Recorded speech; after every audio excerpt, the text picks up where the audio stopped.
Serial वसुधा के आने वाले एपिसोड में कहानी लेने वाली है ऐसा मोड़ जिसकी किसी ने कल्पना भी नहीं की होगी। देव की जिंदगी में फिर से तूफान आने वाला है और इस बार तूफान लाया है एक भाई बहन की खतरनाक जोड़ी। दोनों ऐसे आए हैं मानो देव की शांति छीनने का ही वादा करके आए हों। लड़की जो देव से पागलों की तरह प्यार करती है, अब हर हाल में देव को अपना बनाना चाहती है। लेकिन ट्विस्ट तो तब आता है जब उसका भाई देव को जबरदस्ती अपने घर ले जाकर उसके हाथ में रिंग थमा देता है और कहता है, अब तू मेरी बहन से सगाई करेगा। अभी इसी वक्त देव का खून खौल उठता है। वो गुस्से में रिंग को जमीन पर पटक देता है और वहां से तमतमाया हुआ चला जाता है। लेकिन कहानी यहीं खत्म नहीं होती। थोड़ी देर बाद वही लड़की देव को फोन पर धमकाती है, अगर तुमने मुझसे शादी नहीं की तो मैं अपनी नस काट लूंगी। देव सन्न रह जाता है।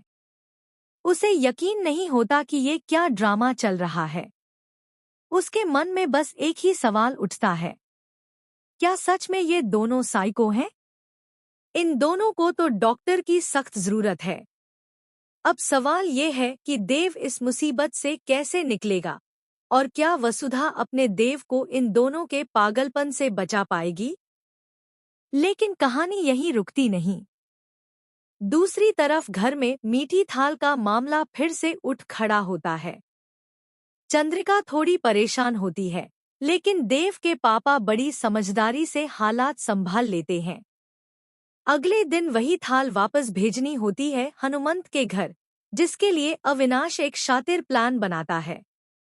वो मासा से कहता है, इस बार खोवा कचौड़ी बना दीजिए, वहीं भेज देंगे। वैसे भी काकू के घर से थाल आई थी। फिर चंद्रिका खुद अपने हाथों से थाल सजवाती है और भेज देती है हनुमंत के घर। हनुमंत जैसे ही कचौड़ियों को देखता है, मुस्कुरा उठता है।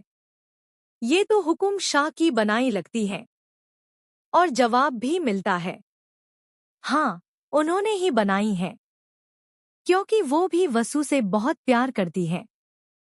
फिर क्या, हनुमंत उन मिठाइयों को लेकर मंदिर जाता है, भगवान को भोग लगाता है और सबसे पहले वसुधा को खिलाता है।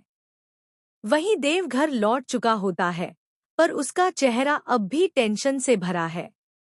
इस बीच देव के पापा चंद्रिका से कहते हैं, अगर वसु इस घर की बहू होती तो घर रोशनी से भर जाता।